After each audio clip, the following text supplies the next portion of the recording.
Page 43 dans la brochure, dans la première colonne, à peu près 10 lignes avant la fin de la première colonne. Donc à ce moment-là, la mer s'est ouverte. On est ici en train de parler de l'ouverture de la mer Rouge. Donc il y a eu 12 chemins qui se sont faits dans la mer, de manière à ce que les 12 tribus puissent passer dans la mer, mais dans la terre sèche de la mer.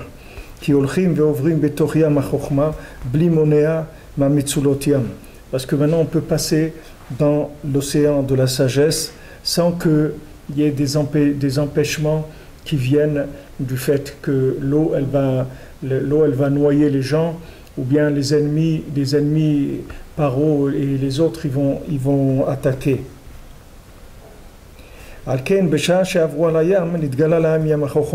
C'est pour ça que c'est écrit que quand ils sont passés dans la mer, il y a une révélation de l'océan de la sagesse. Comme ils ont dit nos chachamim, Ra'ata shifra layam yoter mashira Yecheskel ben Bouzi, c'est-à-dire qu'elle a vu une servante, même une servante, elle a vu une sagesse quand ils sont passés dans la mer, plus que le prophète Yecheskel. Même une simple servante, elle a vu plus que le prophète Yecheskel. Ki nichna shifra bisha ima derevram malchut harisha ta'avanal. Pourquoi? Parce que pourquoi Dafka ils ont pris de l'exemple d'une shifra? Pourquoi ils ont dit une servante, elle a vu plus que le prophète Yecheskel? Parce que justement c'est le principe de la servante, c'est-à-dire de la mauvaise servante, de la mère du Erev Rav, qui est cette clipa-là, qui est de la ta'ava des femmes. Cette clipa, elle a été repoussée à ce moment-là. Donc ça a ouvert toutes les portes de la Chokhma. Parce que cette clipa-là, c'est le contraire des 70 facettes de la Torah. Elle inclut tous les 70 facettes des nations. C'est-à-dire tous les 70 nations, tout le mal des 70 nations, il est dans cette clipa-là. Alors maintenant, quand elle est repoussée, automatiquement ça donne une révélation des 70 facettes de la Torah.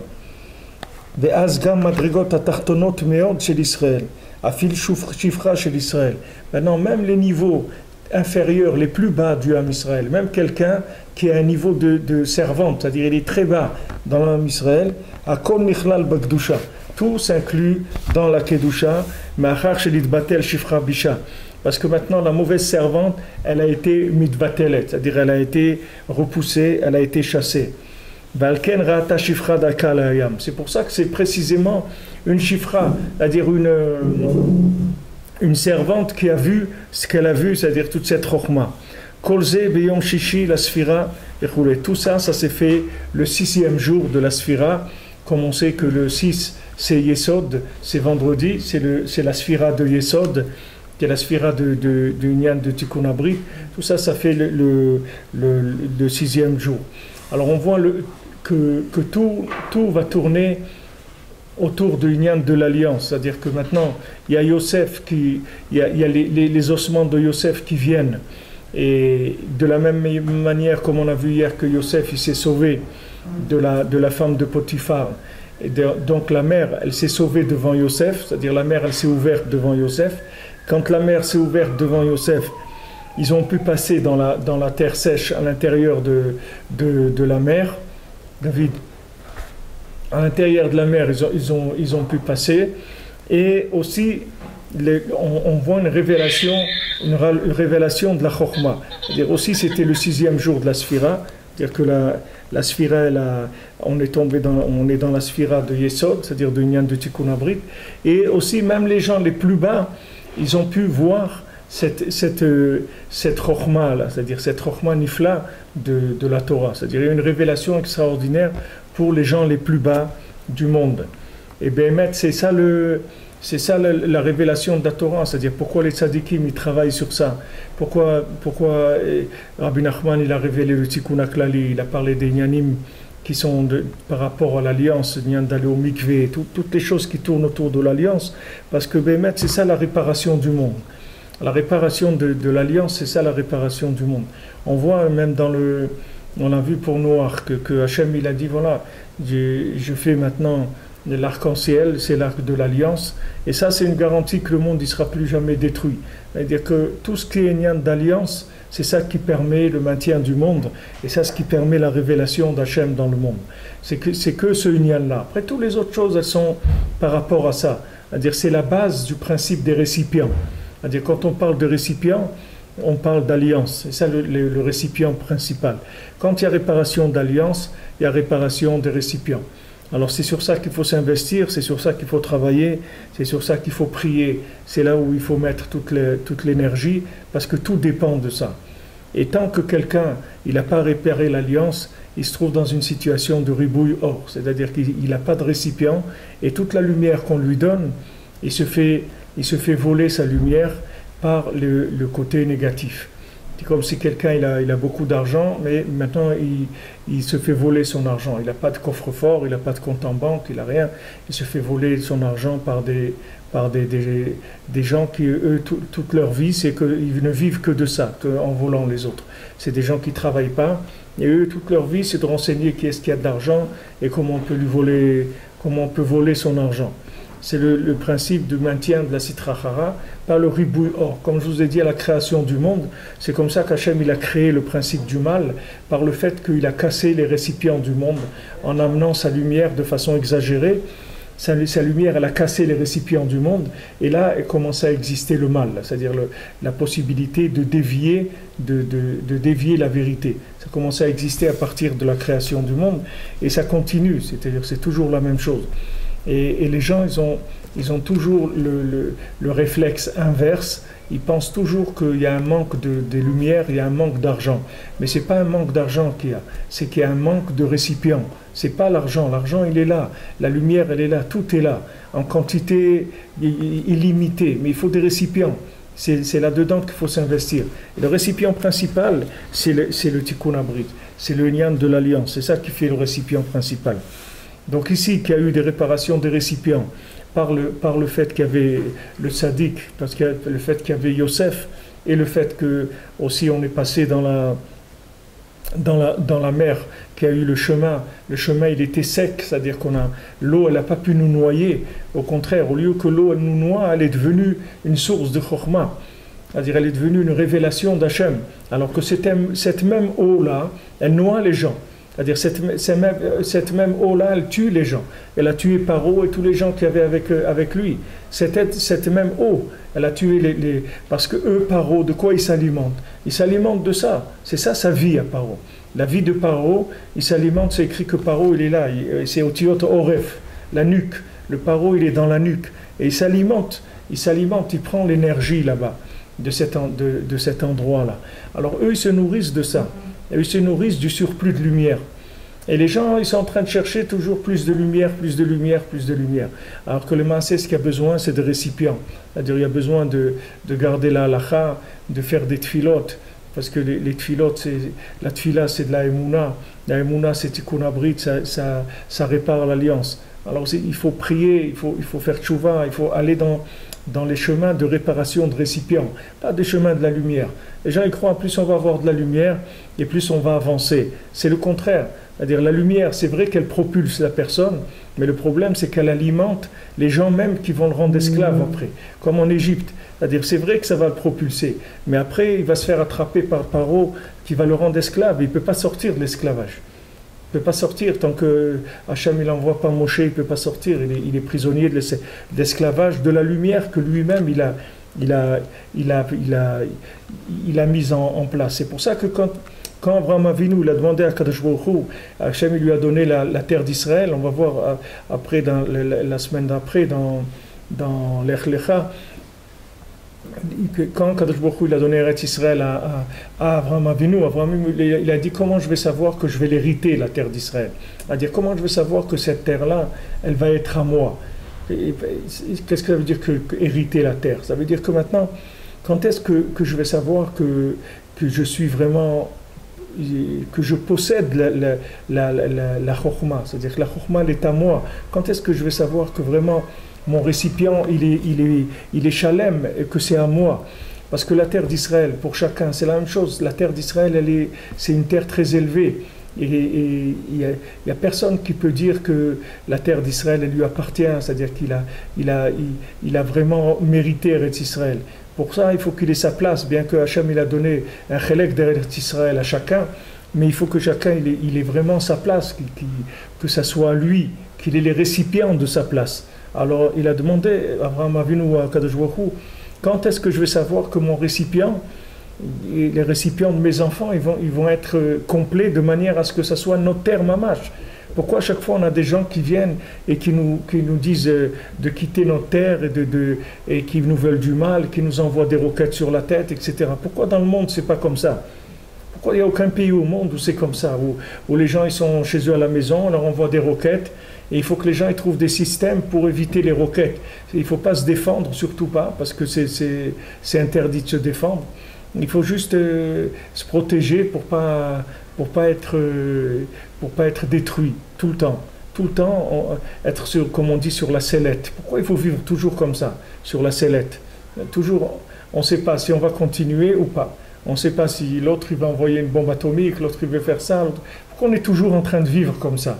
Parce que l'endroit, il ne nous appartient pas. C'est pas qu'il nous appartient, c'est notre endroit. Mais pourquoi il ne nous appartient pas? C'est parce que les récipients, ils ne nous appartiennent pas. C'est pour ça, c'est-à-dire les récipients, ils sont pas complets. Comme les récipients, ils ne sont pas complets, la lumière, elle ne peut pas résider. Donc la lumière, elle va et elle vient. C'est-à-dire, elle n'est pas installée. Elle est comme en location, comme en prêt, comme un bail, comme un leasing. Comme ça. C'est pas à lui. C'est pas à lui. Ça deviendra à lui quand les récipients ils seront parfaits. Et une fois c'est arrivé comme ça, ils ont raconté une histoire qu'il y avait un des chefs des terroristes, je ne sais pas son nom, comment il s'appelle, mais, qui était en prison en Israël. Et c'est arrivé Pessah, et il a vu un juif, un des gardiens qui mangeait du pain à Pessah. Il lui a dit, mais tu n'as pas le droit de manger du pain, toi, cette semaine, vous ne mangez pas du pain, vous mangez que des galettes. Alors l'autre, il a dit, bon, Alors il a dit, quand il a vu ça, il a compris que c'était possible de prendre la terre d'Israël. Quand il a vu que les gens, ils ne gardaient pas le Pessah, alors il s'est dit, si c'est comme ça, alors ça veut dire que c'est ouvert, le chemin il est ouvert pour pouvoir prendre la terre. Parce que si maintenant les récipients ne sont pas à leur place, alors la lumière, elle n'a pas où résider. Et Hachem, il va pas continuer à donner tout le temps de la lumière gratuite, parce que ça ne sert à rien. Hachem, ce qu'il veut, c'est qu'on fasse des récipients, parce que la lumière, il va nous la donner dans l'autre monde. Dans ce monde-là, c'est pas un monde de lumière ici. Ici, la lumière, c'est juste pour pouvoir révéler Hachem dans le monde, grâce aux récipients qui ont été faits. Mais le but de ce monde, c'est pas la lumière. Le but de ce monde, c'est que les récipients, c'est pas du tout la lumière.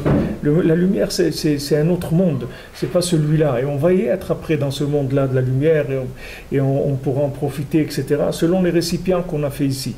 Donc l'investissement de la personne, elle est dans le récipient. Et ça, c'est le contraire complètement de la logique des gens. La plupart des gens qui se sont trompés dans ce monde, qui se sont ramassés, qui ont détruit leur vie, c'est que à cause de ça, c'est tout. Il n'y a pas d'autre raison. La seule raison de destruction qu'il y a, c'est qu'il y a trop de lumière par rapport aux récipients. Les gens, ils sont exigeants d'eux-mêmes, ils sont exigeants de leurs conjoints, ils sont exigeants de leur vie, ils s'exigent des choses. Qu'est-ce qui t'a dit de t'exiger des choses? Pourquoi tu t'exiges des choses? Tu n'exiges rien du tout, vis normalement, c'est tout. Les gens, ils s'exigent des niveaux, des trucs et tout, vis normalement. Garde ça, investis-toi dans l'alliance, c'est tout. Là-dedans, il faut que tu t'investisses le plus que tu peux. Et le reste, tu fais moyen, tu n'as pas besoin d'arriver à des niveaux énormes. Parce que le principal, c'est ça, c'est le récipient. Alors le récipient, il permet d'assécher la mer, c'est-à-dire que l'océan, comme je vous ai dit hier, anotem bayam derer, c'est-à-dire que tu trouves un chemin dans l'océan. et l'océan il ne te noie pas.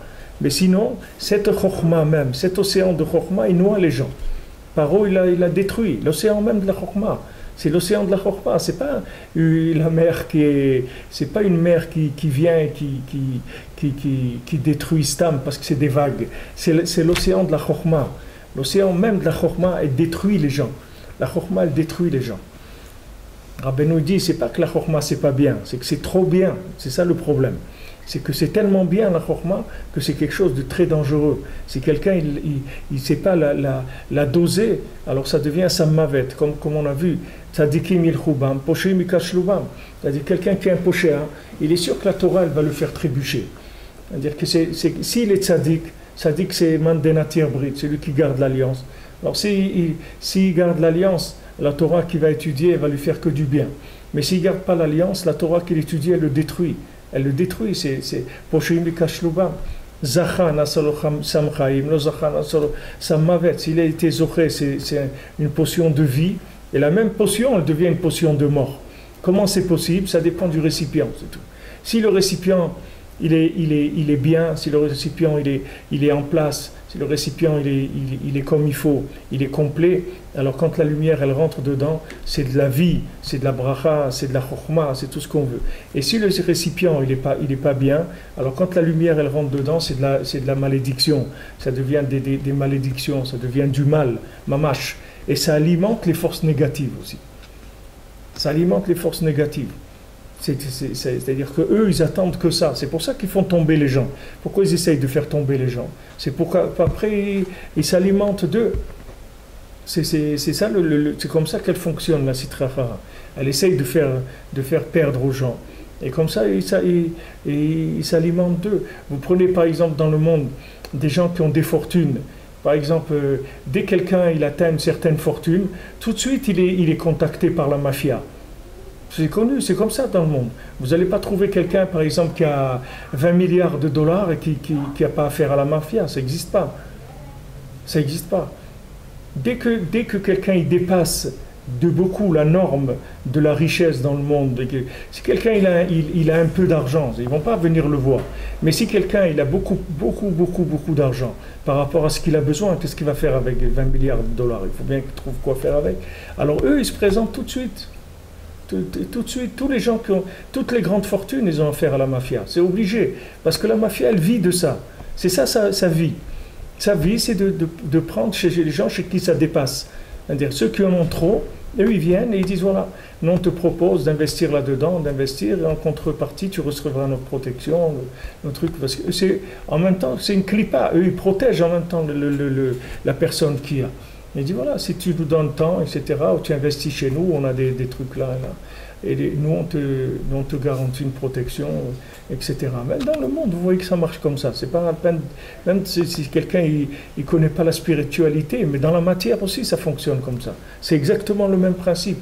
C'est tous les systèmes, ils fonctionnent comme ça. Tout ce qui dépasse, ça alimente les forces négatives. Et les forces négatives, elles viennent sur quelqu'un qui est en ribouille or. C'est-à-dire, dès que quelqu'un il se voit qu'il est attaqué par des forces négatives, il faut qu'il sache qu'il est en ribouille or, qu'il leur fournit de la lumière. C'est-à-dire qu'il est un fournisseur potentiel de lumière. C'est pour ça qu'il l'attaque. Sinon, il ne l'attaquerait pas. Donc, il faut qu'il aille dans la réparation des récipients. Donc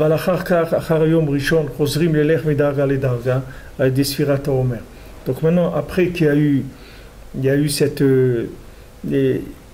bien, il dit bien que maintenant le soir de Pessah il y a une grande lumière qui est venue, mais après le premier jour de Pessah on commence à compter la Sfirat HaOmer. Le premier soir de Pessah on reçoit de la lumière gratuite, mais après tout de suite on attaque les récipients. Si c'était maintenant le but, c'était la lumière, alors le soir de Pessah on reçoit beaucoup de lumière, et après on devrait continuer à faire la fête. On aurait dû faire, ouais, c'est super, alors on a de la lumière, il y a encore de la lumière. Non, pas du tout. La lumière, elle vient un soir, et après ça s'arrête. Et pendant 49 soirs, tu fais que compter, c'est tout. Il n'y a plus de lumière. C'est fini. La lumière, elle est partie. Après, la lumière, elle vient le premier soir du Seder, elle s'en va. Et après, tu commences à faire les récipients. Travailler chaque récipient, chaque mida. Comment Chesed, Shebe Chesed, Gvura, Shebe Chesed. Allez, tu travailles jusqu'à la fin de Sfirat HaOmer. Et si maintenant tu as rangé bien les récipients, Alors après, cette lumière, elle devient à toi, mamash. Elle devient mamash à toi, c'est-à-dire que ça t'appartient. Comme Eretz Israël, Hachem il donne cadeau et après tu travailles. Et si tu travailles bien, tu comptes bien, tu répares les récipients, après ça devient à toi mamash. Et quand ça devient à toi mamash, il n'y a personne qui peut revendiquer quoi que ce soit. C'est vraiment le pays au monde où il n'y a personne qui pourra avoir aucune revendication sur cet endroit-là. Parce que c'est la terre d'Hachem mamash. Il n'y a personne qui peut dire quoi que ce soit sur cet endroit. Et il n'y aura aucune religion. C'est pas Jérusalem, c'est pas la ville des religions. C'est la ville de religion de rien du tout. Jérusalem, c'est la ville du Ham Israël et du Beth Amikdash et du Gilouï de la Shrina. Il n'y a aucune autre religion qui a le droit d'être ici. C'est le dernier endroit au monde où elle a le droit d'être, c'est ici. Mais eux, comme les dirigeants ici et tous ces des gens, ils ont peur parce qu'eux-mêmes, ils savent que leurs récipients, ils ne sont pas très clairs. Donc ils disent non, nous, on va garder la souveraineté sur Jérusalem, mais on permettra à toutes les religions de vivre ici, dans le shalom, etc. Mais les Maasé, il n'y a pas besoin de permettre quoi que ce soit. C'est-à-dire du moment où les choses elles sont à leur place, tous ils se sauvent. Ils vont se sauver tout seuls. Il n'y a pas besoin de leur dire de partir. Ils vont partir tout seuls. C'est comme Paro, c'est la même chose. Il n'y a pas besoin de se battre comme Paro, il n'y a rien à faire. C'est parce que lui se nourrit du surplus. Du moment où il n'y a plus de surplus, il s'en va, c'est tout. Il y a pas de, il va rien faire. Il n'a rien à faire ici. Il n'a plus d'emprise. Tant que maintenant il y a de la lumière en plus, alors il y a une emprise. Et l'emprise, elle se monte, elle se voit avec toutes ces religions qui viennent autour. Ils viennent autour du kotel, à côté du kotel, autour de. Pourquoi ils viennent ici? Qu'est-ce qu'il y a de bien ici? Il y a des endroits beaucoup plus beaux dans le monde. Qu'est-ce qu'ils viennent faire ici? Il y a des trucs qui sont dans les montagnes, des endroits magnifiques, etc. Pourquoi ils viennent ici? Parce qu'ici, il y a de la lumière tout le temps. Et cette lumière-là qui est distribuée tout le temps. Alors ça fait que tous les mendiants du monde, ils viennent et ils prennent ici. Ils prennent dans la spiritualité. Et ça, c'est le schéma général de tout le fonctionnement du monde. Il fonctionne comme ça. Tout le fonctionnement de l'humanité, comme Hachem il a fait le monde, tout ça marche avec ça. Or et kelim, récipient, lumière. Tout ce qu'il y a dans le monde, ça fonctionne comme ça. Et tout le mal du monde, il vient que de ça, que de trop de lumière, de manque de récipients. C'est tout, sinon il n'y a pas de mal. Le mal, ce n'est pas quelque chose qui existe, il faut aller se battre contre lui. Il faut juste lui couper les vivres, c'est tout. Et on lui coupe les vivres en faisant des récipients. Plus on développe le récipient, c'est-à-dire plus on développe la tchouva sur ce union-là de l'alliance, et développer tout ce qui peut aider à arranger l'alliance, c'est ça qui enlève les clipotes, ça qui enlève tous les ennemis qu'il y a autour de la personne.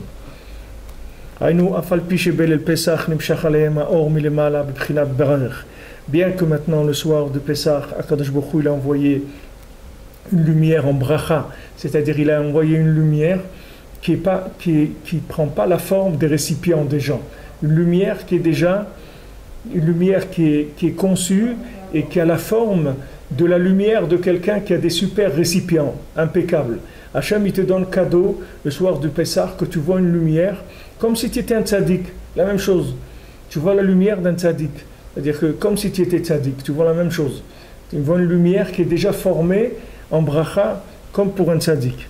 Bien que maintenant, le soir du Seder, à la sortie d'Égypte, nos récipients, ils n'ont pas du tout été réparés comme il faut.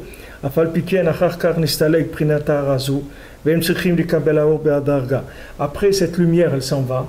Et à ce moment-là, il faut commencer à recevoir la lumière de façon progressive. C'est-à-dire que le Baal Shem Tov, il dit ça aussi. Il dit que Baal Shem Tov, il dit qu'est-ce que c'est un chassid? C'est quelqu'un qui a vu une lumière dans sa vie et toute la vie de sa vie, il la cherche. Il cherche cette lumière qu'il a vue. Maintenant, il n'a pas vu de la lumière stam. Qu'est-ce que ça veut dire? Il a vu de la lumière, ça veut dire qu'il a vu de la lumière comme un tzaddik, il la voit. Pas comme lui, il est. Parce que comme lui, il est, jamais il aurait vu cette lumière-là. Mais seulement Hachem, il a pitié de lui, il lui montre de la lumière qui est déjà prête. Comme si quelqu'un, que vous voyez par exemple, un maître pâtissier, il vous montre un gâteau, un super gâteau, il a un goût, il fly. Après, il vous montre à côté, il dit, voilà, tu vois, c'est bien, alors voilà. Alors après, qu'est-ce que vous voyez? Vous voyez un paquet de farine, de la margarine, des œufs, des outils, des trucs et tout. Il dit, mais où est le gâteau? Il dit, non, vas-y, commence à travailler. Vas-y, tu vas commencer à battre les œufs, tu vas tamiser la farine, tu vas commencer à faire ça, à faire ça, à faire ça. Et si tu fais tout comme il faut, tu vas voir le même gâteau que tu as vu avant, il va apparaître à la fin. Alors maintenant, le chesed qu'Hachem il a fait, c'est qu'au début, pour qu'on puisse s'engager, Hachem il lui montre le gâteau, comment il va être quand il va être fini, comme un tzaddik. Alors on voit ça, on dit, waouh, c'est extraordinaire et tout, je signe, je viens, moi tout de suite. Il dit, alors voilà, viens. Alors maintenant, quand il vient, après on lui enlève. On lui dit, alors voilà, c'est ça que tu voulais, et maintenant on commence à travailler. Il dit, oui, vous voulez le gâteau? Il dit, mais il va venir. Il dit, mais attends, mais moi je suis venu pour le gâteau. Il dit, non, on sait, nous aussi on veut arriver au gâteau. Mais maintenant ça va prendre du temps. Ça va prendre du temps. Alors après, il y a des gens, ils s'énervent. Ils ils disent, ouais, mais c'est pas ça, moi je suis venu, je croyais que c'était comme si. Mais c'est vrai, c'est extraordinaire et tout, mais il faut que tu travailles. C'est plus du tout le même, c'est plus du tout la même chose. Pour que ça soit à toi, c'est tout. Tu n'es pas venu pour assister à une démonstration des gâteaux. Toi, tu veux manger un gâteau, tu veux le goûter, tu veux vivre avec, etc. Donc ça prendra un certain temps. Le temps que toi, tu vas travailler pour réparer l'alliance.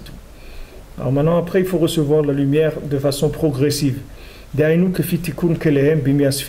comme on répare les kelim dans la sphira. C'est pour ça que tout le lien de la sphira, ça tourne autour d'un tikkun abrit.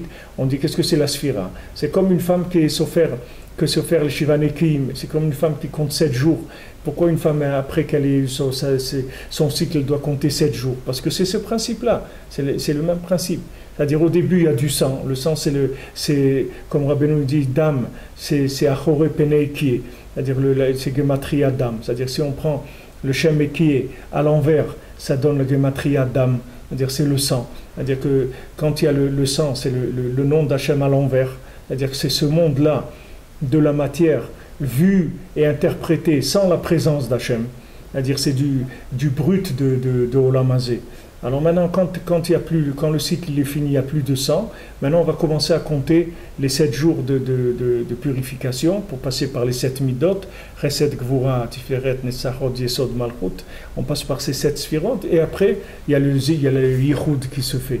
Alors ça c'est général, dans la vie elle tourne autour de ce principe tout le temps, c'est le même principe. Il y a des périodes de dam, il y a des périodes de purification, il y a des périodes de yichud. Ça dépend où on est. Mais il faut savoir qu'il y a un travail. Il y a un travail, il y a une attente qui n'est pas une attente passive, c'est une attente où on cherche, où on veut, où on prie, où on demande à Hachem. Et cette attente-là, elle nous purifie. L'attente elle-même, elle purifie. C'est pour ça que c'est toute la halachot de purification, il y a toujours du temps. 1 jour, 3 jours, 7 jours. 40 jours, 30 jours, il y a toujours des jours pour la purification. Parce que la purification, elle est liée avec le lien de l'attente. Parce que l'attente, c'est la réparation de la précipitation. Parce que pourquoi il est devenu tamé? Pourquoi il est devenu impur? Parce qu'il s'est précipité, c'est tout. S'il avait attendu, il avait fait des récipients, il aurait eu la même chose, mais de façon permise et que ce soit même une mitzvah. De façon permise et une mitzvah. Comme on dit pour celui qui avait été il avait entendu qu'il y avait une prostituée dans un endroit, il avait été là-bas, etc. Et elle, quand elle a vu, elle a dit, mais arrivé une histoire avec son tzitzit, que le tzitzit aussi c'est une lien de tikkun abrit, ou item otoz chartem kol mitzvot Hashem, l'otatoro après, c'est-à-dire que c'est une lien de tikkun abrit avec les tzitzit, on voit, c'est l'évidence d'Hachem. Le lien des tzitzit.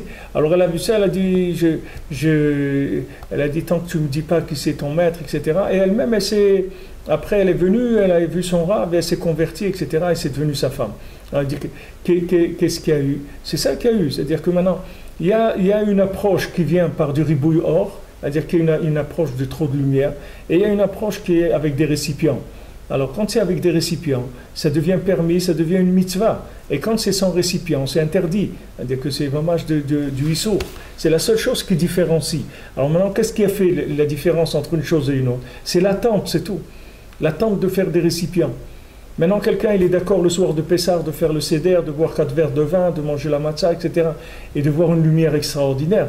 Mais quand tu lui dis maintenant tu vas compter pendant 49 jours, et déjà ça devient autre chose. D'ailleurs, il dit quoi, je vais attendre 49 jours pour recevoir la Torah. Mais moi je croyais que tout de suite on donnait la Torah. Il dit non, mon ami, 49 jours. Et le Maasé aussi, que Rabbeinu raconte, le Maasé du Maror. Il dit qu'il y avait quelqu'un qui était. Il y avait deux clochards comme ça qui faisaient les synagogues pour trouver à manger. Il y avait un juif et un allemand. Alors, le juif, il a dit à l'allemand, il lui dit, tu sais, ce soir, c'est Pessah chez les juifs, et ils invitent, ils donnent à manger, du très très bon manger, etc. Alors, viens, on va aller à la synagogue, tu vas voir, ils vont nous inviter, comme ça, on va avoir un bon repas. Alors, ils ont été à la synagogue, et alors, ils se sont fait inviter. Le juif, il a été invité dans une famille, et l'allemand, il a été invité dans une autre famille. Maintenant, il attend, il vient, ils sont en train de faire la Haggadah, le Kiddush, la Haggadah, les trucs. Après, ils commencent à manger les kazaïs de matzah, tout ça. Et après, qu'est-ce qu'ils mangent? Le maror. Ils amènent le maror, des herbes amères. Alors, quand ils mangent les herbes amères, et l'Allemand, il se lève de table, il dit, je m'excuse et tout, je dois partir. Il s'en va et il retourne à la synagogue, il attend le juif. Alors, le juif, il arrive après quelques heures, Bessimcha et tout, il lui dit... Alors il lui a dit, alors comment c'était? Alors le juif il dit, mais c'était extra et tout. On dit, bon, et toi? Il a dit, moi c'était, où tu m'as envoyé? Je sais pas, ces gens-là, ils faisaient d'abord raconter la Haggadah, et en fin de compte, pour couronner le tout, ils ont donné des herbes amères que tu t'étouffes quand tu montes ça. Alors il lui a dit, le juif lui a dit, mais regarde, tu aurais attendu 5 minutes après le maror, c'est la Séouda. C'est tout de suite la Séouda. Il fallait attendre juste un petit peu. Et après le maror, tu aurais eu la bonne Séouda. Et Bémet, Rabbeinu, il a dit ça pour tout le monde. C'est-à-dire que les gens, ils passent des difficultés dans leur vie, des trucs amers, etc. Alors, ils lâchent tout parce que c'est amer.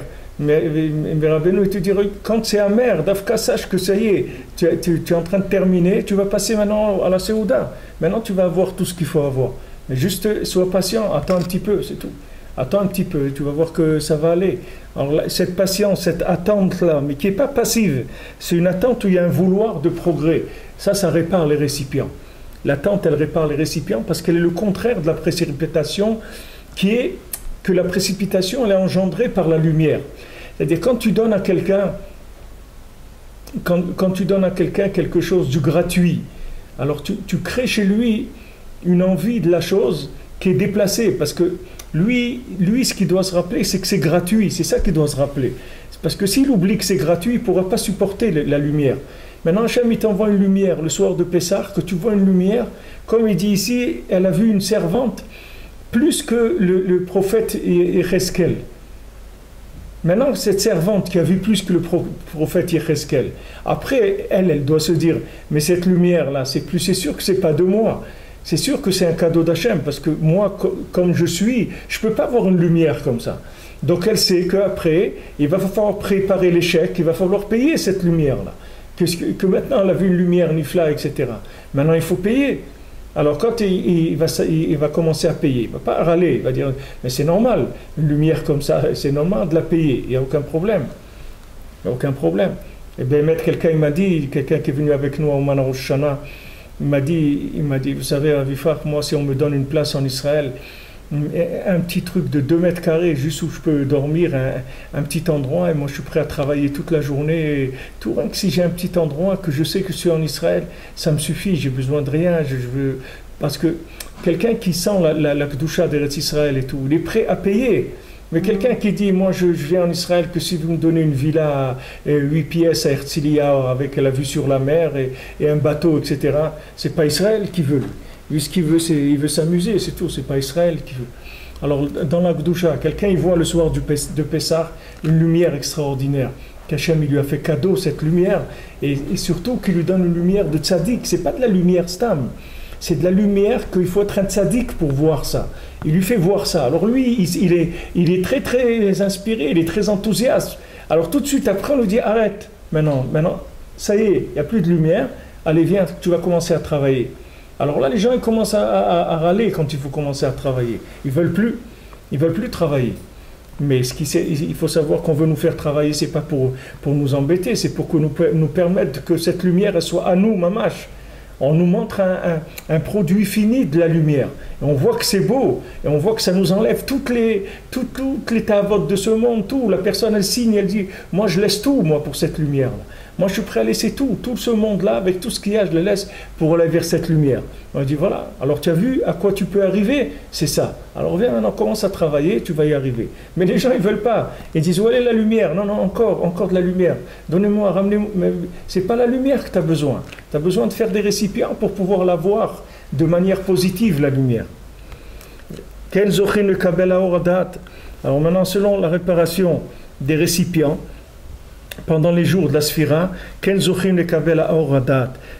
ça on a le sroud de recevoir la lumière et du da'at, c'est-à-dire d'avoir la conscience, mettre la vision d'Hachem dans ce monde. Dainu Torah Akdosha Beyom HaChamishim Shu Chag HaShavuot. Alors au 50e jour, on reçoit la Torah Akdosha, c'est-à-dire on reçoit la lumière de la Torah dans le 50e jour qui est Shavuot.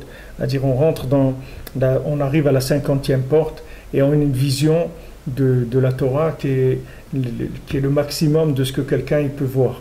Donc chacun à Shavuot, il recevra selon combien il s'est préparé pendant les 49 jours du Homer. Ce n'est pas selon la lumière qu'on lui a montré le soir du Seder. La lumière du soir du Seder, c'est un exemple qu'on lui a montré de à quoi il peut arriver. Maintenant, comment il va travailler pendant les jours de la Sphira? C'est ça qui va lui donner le résultat du 50e jour. Et les maasés, toute la vie, chacun, c'est comme ça dans toute sa vie. J'insiste parce que c'est le problème de la génération et c'est la maladie de la génération. Les gens, ils sont faibles et ils ont pas des forces pour travailler. Et ils ne veulent pas travailler, les gens. Les gens, ils veulent que de la lumière. Mais ils ne savent pas que cette lumière, elle est détruite. Et lui, il croit que s'ils ont décroché de la lumière, ça veut dire qu'ils ont avancé. Pas du tout. Plus quelqu'un, on lui donne de la lumière, plus ça veut dire qu'il est faible. Parce que les gens qui sont forts, on ne leur donne pas de la lumière. On leur dit de travailler pour que cette lumière, elle devienne à eux après. À eux, mamash. Pas une lumière qui prend la forme des récipients de la personne. Parce que si maintenant les récipients ils sont cassés, si on reçoit de la lumière, ça devient une malédiction, cette lumière. Pourquoi dans Birkat Kohanim on dit Yeverecha Hashem veishmerecha? Parce qu'Hachem il te donne la bracha, mais après il faut qu'il te protège pour que tu gardes cette bracha. Il faut donner la bracha, la lumière, mais il faut la protection qui est le récipient. C'est indispensable. Si tu donnes pas le coffre-fort à la personne, tu lui donnes de l'argent, on va lui voler son argent. Il faut que tu lui donnes aussi la shmira. La shmira, ça veut dire que tu lui donnes le récipient qui est adéquat par rapport à la lumière. Tu l'aides à faire le récipient qui va correspondre à cette lumière. Qu'est-ce que tu veux dire, David? Est-ce que celui qui est caché au Rabbi Nachman, il n'a pas ce problème? Il peut même essayer de prendre la lumière qu'il veut. De toutes les façons, il se fait occuper. Il est sous traitement. S'il est attaché au tzaddik, c'est-à-dire qui fait ce que le tzaddik lui dit de faire, alors il fait des tikkun natali. Oui, il fait ce qu'il a à faire. Alors le tzaddik, c'est lui-même le récipient. Ça veut dire quoi ce qu'il a à faire? Hein? Ça veut dire quoi ce qu'il a à faire? Ce qu'il a à faire, ça veut dire il fait ce que le tzaddik lui dit de faire. Il vient au Man Rosh Hashanah, il fait il te vaut des doutes, il étudie la halakha, il s'attache au tzaddik, il est attaché au tzaddik. Ça c'est le récipient. On a vu que c'est les Yosef HaTzadik, quand ils ont vu. Cette boule de vouloir grandir au quoi, de toute façon le tzaddik il le remet en place, non? Si une personne, normalement, quelqu'un qui est attaché au tzaddik, il est calme, il n'est pas excité par la lumière. Parce que le tzaddik, il lui donne ce qu'il a besoin. On voit que le tzaddik en lui-même, c'est lui qui fait ouvrir la mer. C'est lui qui crée le chemin. Par la lumière, parce que de toute façon, comme on n'est pas médouka, on croit toujours qu'il faut que ce soit tout parfait. Et ça, c'est à notre intérieur.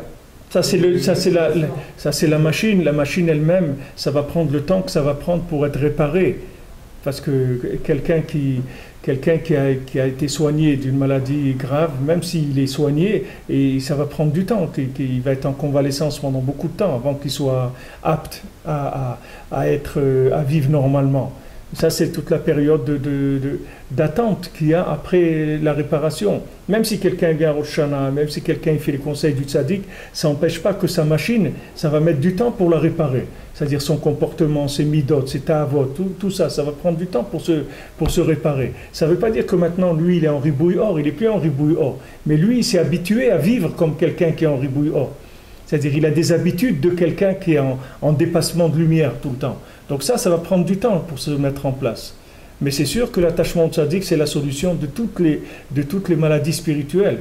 C'est la solution, il n'y en a pas d'autre. C'est celle-là la solution.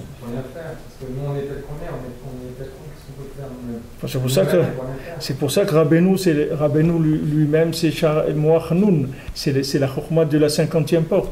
C'est-à-dire lui il vit dans le résultat de la Sfirata Omer. Son Inyan, c'est le résultat de la Sfirata Omer. Lui, il ne te dit pas de Sfirata Omer. Lui, il te dit, viens, assieds-toi dans la 50e porte et je vais t'apprendre comment on vit dans la 50e porte. Mais les gens, ils ont des mauvaises habitudes qu'ils ont prises. C'est des comportements de gens qui sont en ribouille or. Comme si tu prends des adolescents qui ont l'habitude de voler des motos, de faire des trucs, de frapper des gens, des trucs, de la drogue, des nianim et tout. Après, ils avancent dans leur vie. Il faut qu'ils lâchent ces choses-là. Ben, ça leur prend du temps pour qu'ils eux, ils sont même si tu es réparé de l'intérieur.